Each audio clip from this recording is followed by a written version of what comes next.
গাজায় ২৩ মার্চ ভুলবশত ১৫ স্বাস্থ্যকর্মীর ওপর গুলি চালানো হয়েছে বলে স্বীকার করেছে ইসরায়েল। এই বিষয়ে আইডিএফ বলছে তাদের সেনারা হেডলাইট বা জরুরি সংকেত ছাড়া চলাচল করা সন্দেহজনক যানবাহনের উপর গুলি চালিয়েছিল। বান্ডেল থাকলে প্রতি সেনমানিতে টাকা বাঁচবে। বিকাশ সেনমানি বান্ডেল কিনে জিতুন প্রতি লেনদেনে।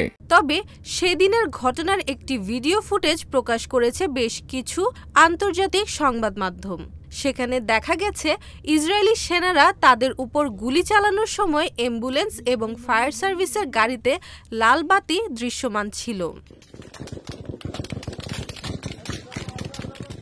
২৩ মার্চ রাফার উত্তরে ভিডিওটি ধারণ করা বলেও জানানো হয়েছে। এর প্রতিক্রিয়ায় আইডিএফ জানিয়েছে ঘটনা সম্পর্কে প্রচারিত নথিপত্র সহ সব দাবি পরীক্ষা করা হবে, যাতে ঘটনার ধারাবাহিকতা ও পরিস্থিতি বোঝা যায়। ঘটনার রাতে ১৫ স্বাস্থ্যকর্মীকে হত্যার পর ধুলোর নিচে তাদের কবর দেওয়া হয়। গাজায় ইসরায়েলি হামলায় একদিনে ৬০ ফিলিস্তিনি নিহত হয়েছে। আহত হয়েছে অন্তত ১৬২ জন।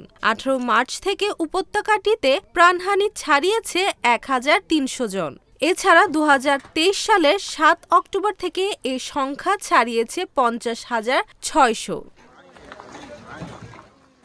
জাতিসংঘ বলছে ইসরায়েলি আগ্রাসনে প্রতিদিন ১০০ শিশু হতাহত হচ্ছে। গাজা থেকে বাসিন্দাদের জোরপূর্বক উচ্ছেদের নির্দেশ দিয়েছে ইসরায়েল। নতুন করে বাস্তুচ্যুত হয়েছে প্রায় ৩ লাখ। পানি সরবরাহ বন্ধ থাকায় উত্তর গাজায় তীব্র পানির সংকট দেখা দিয়েছে।